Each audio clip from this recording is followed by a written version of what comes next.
Hello and welcome everyone to the second episode of your new favorite podcast, the No Pressure Podcast, featuring your host, Bon K, on my very own channel. And today the topic of choice will be anime. So in case you guys didn't know, I have posted anime montages and different things relating to anime because I happen to be a big fan myself. Some of you might call me a weeb, other of you might agree with the takes I will list potentially in later podcasts because I'm sure I will be talking about anime some more and just everything anime, everything releases, everything reviews and takes based on certain episodes released and ongoing series and everything surrounding that. But in today's podcast, it will be a little shorter than yesterday's because I want you guys to experience a more condensed version of something I am looking to put out to you. But regardless, we will be discussing releases of either ongoing animes or new ones in 2025. I'm going to be listing all of the ones I've found, and then I'm going to hand select a few that I recommend based on my own watching experience and potentially some I'd like to check out in case I haven't checked them out yet. So please feel free to give me some insight onto some that I potentially haven't checked out because I'd love to know more about them in case they would be of interest for me to watch or any of you to watch. And this way you don't have to go searching for it. You can just come over to the podcast and see what is releasing and what 2025 is all about in terms of anime. So without further ado, let's get this one started. We have ongoing and new anime in 2025. These would include Blue Box Core 2. This also includes Blue Exorcist, the Blue Knight Saga. We have Dragon Ball Daima, which is an ongoing series, as you know. We have Solo Leveling 2. This specifically I have been watching and I've been very much enjoying it. Potentially, or I want to say even more so than the first season. It's just the progression of Sun Jin Woo is insane to see. And if you guys haven't watched this one yet, I highly, highly recommend you do because it's just the power scaling and the level of diverse not really diversity, but just like the like going from different sets almost, but in the anime where you have Sun Jin Woo going to these different demon like portals and then he fights these demons and he uses his Arise ability. I don't want to spoil too much, but that's what he gained at the end of season one, and that way he can summon different demons as a hunter that he's defeated, and that way he can grow his little army, I guess you could call it, more and more until it becomes a seriously just like a serious force, a serious like scare to even other hunters who are starting to recognize him more and more as he can't really hide his identity anymore. But that's kind of what that's all about. We also have Zenshu. This is obviously going back to the list of ongoing animes. We have Doctor Stone season 4, which I know there are many who are into that. I've personally not yet checked it out, but I would like to at some point when I do have the time to do so. We also have the Apothecary Diary season 2, and we have Sakamoto Days, which is a new Netflix anime series, and I have been watching that one as well. Highly recommend. It's about an ex. It's kind of like a hunting anime in its own sort of way, I guess. But you have this guy Taro Sakamoto, who's this ex assassin, more like, and he's started this family, and he works in this grocery shop. He kind of lives a more low key life than he did before, except there are certain rules that he must abide by. One of them being, most importantly, not killing people, which is something he did a lot in his prime years as an assassin. So it's definitely a fun watch, and it's a very interesting concept for me. I mean, some people have different takes on it, but personally, I've been really enjoying watching Sakamoto Days on Netflix. Lastly, in this section, we have The Colors Within, which did come out in January. It's a movie, so if you guys want to check that out just for a quick watch without committing yourself to a series, that would be the one to check out.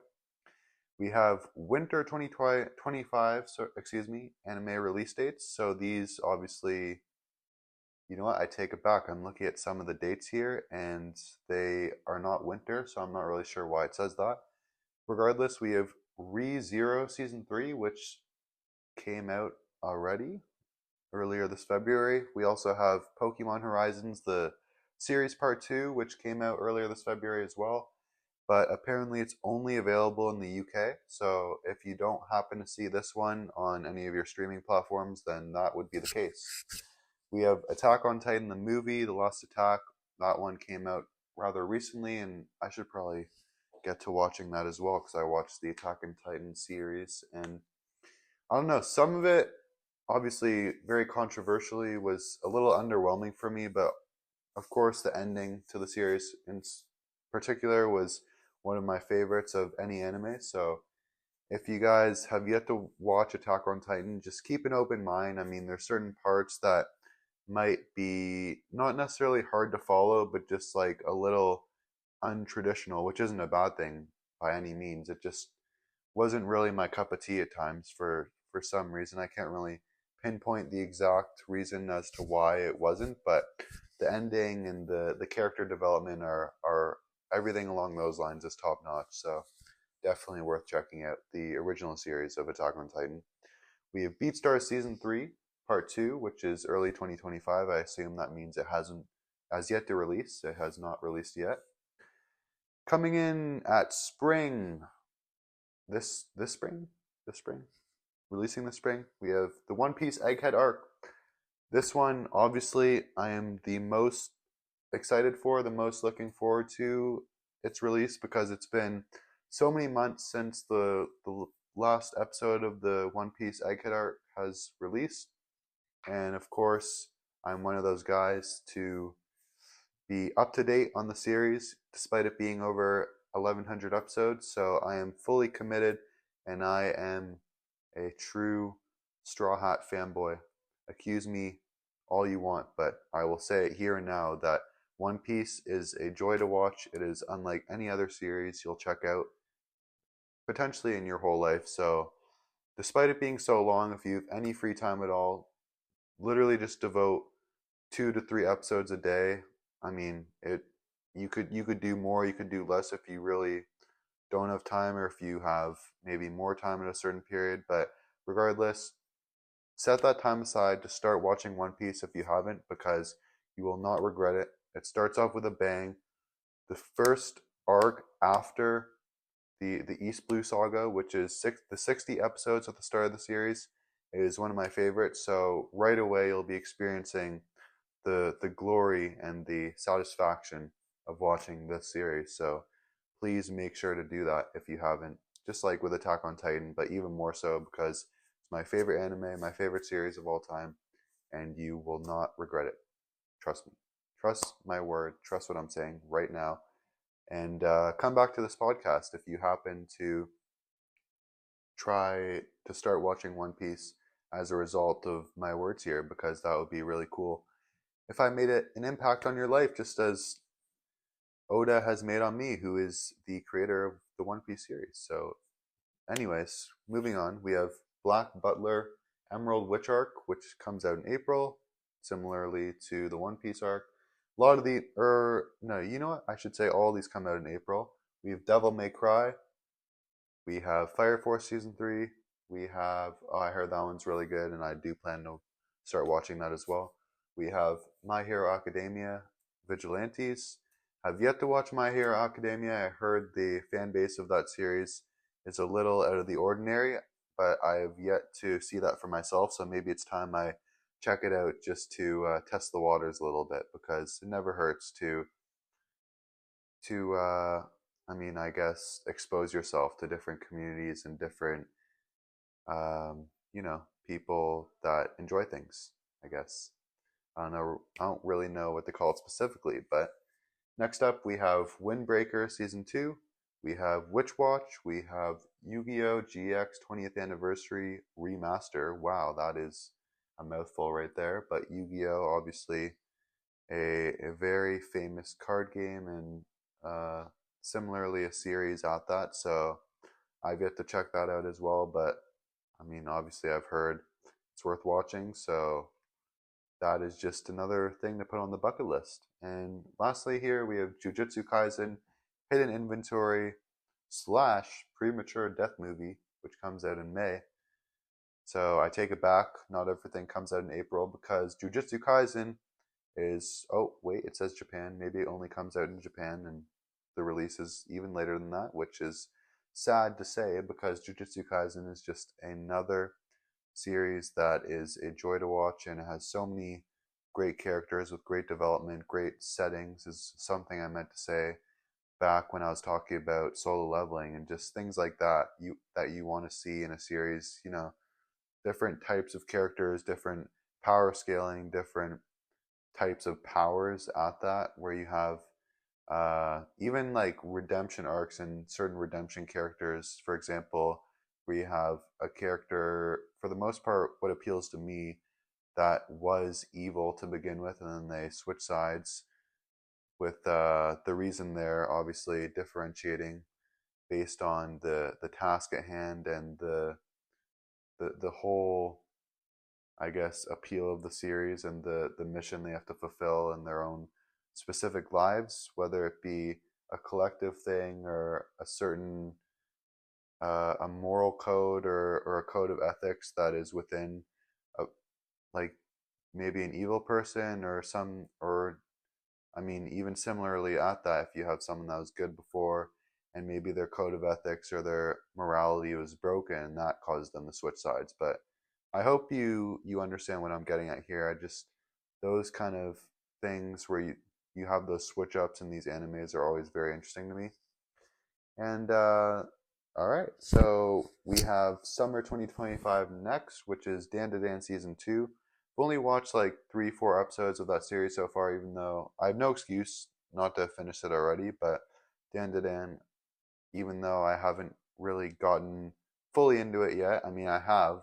I'm really enjoying it, but I need to finish it before I can really give my synopsis and my overall review on the series.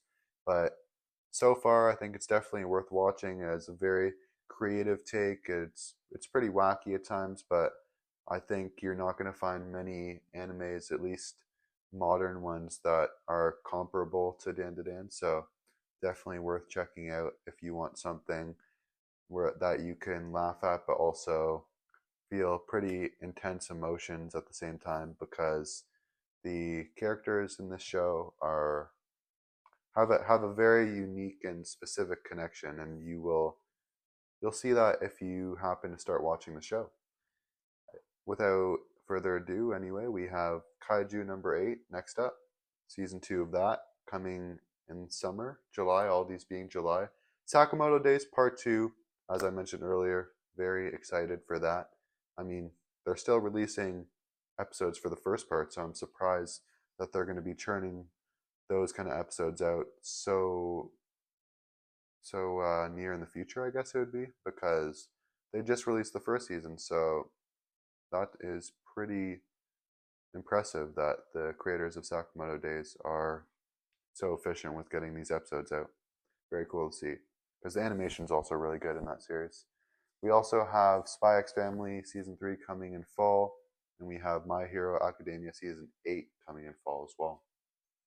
We have I guess these would be the to be determined releases. We don't know if they're going to be 2025 releases, but that is the assumption. I guess it would be. We have Bleach Thousand Year Blood War Part 4, which, based off of what I've heard from that series, it is a very enjoyable watch, but you have to watch the first series of Bleach to really understand the depth and the characters and the whole 1,000 year blood war aspect to it, because if you don't understand all that, then you're not going to experience the same level of enjoyment as an avid Bleach watcher would and a fan of the series. We also have Chainsaw Man, the movie, Reze arc.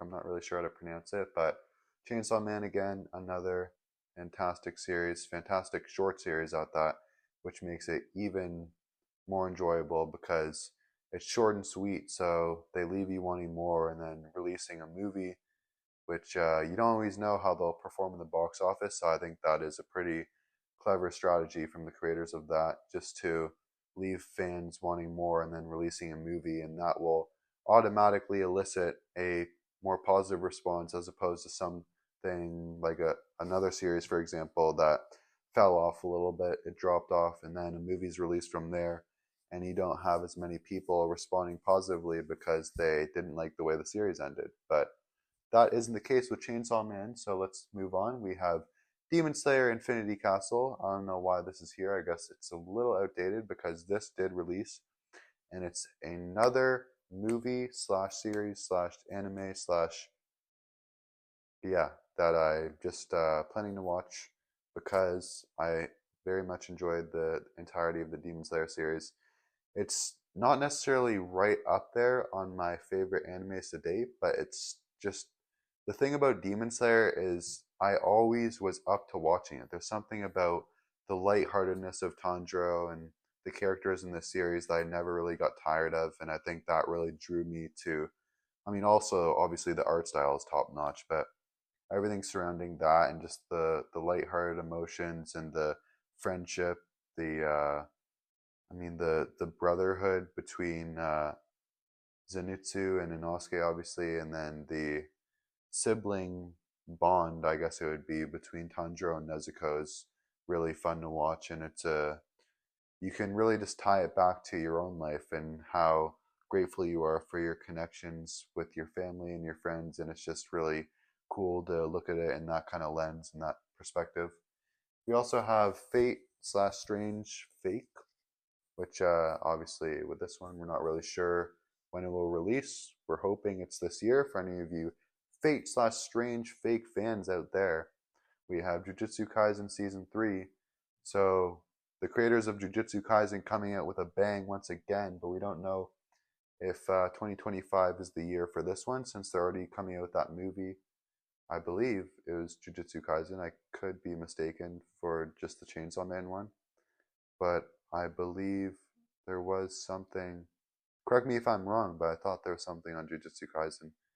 Yep, there was a movie. I'm not mistaken. So a movie plus another season. I mean, there's so many Jujutsu Kaisen fans out there. They're truly just optimizing on the fan base of this pretty, I mean, fairly new series if you think about it.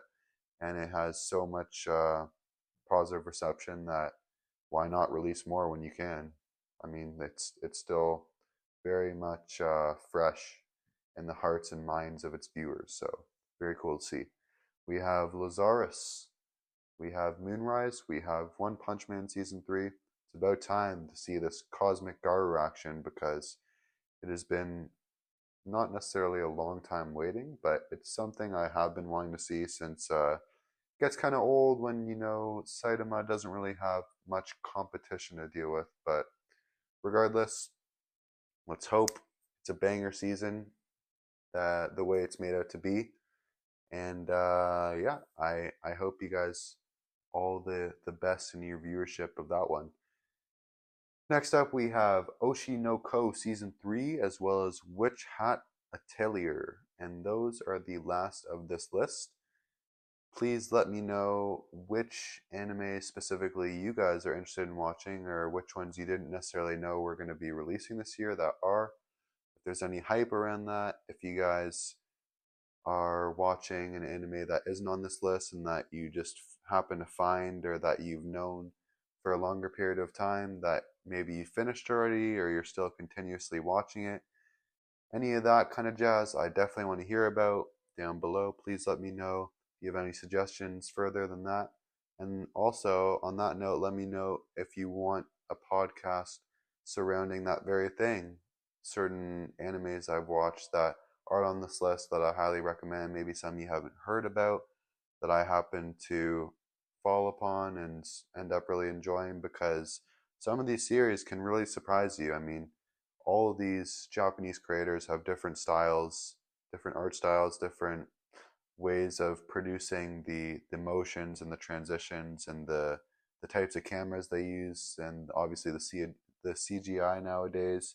It's not all hand drawn, which is a little unfortunate if you think about it, but there's just so many techniques that are still used that make it such a unique genre and such an enjoyable genre for people all around the world, even though it's primarily and if not solely created in Japan, which is just a really cool thing to think about and to know about the history of anime and how long it's lasted for and how it's stretched across the world to influence people of all backgrounds, of all cultures, of all everything. Yeah, it's just it brings people together. Essentially, is what I'm trying to say.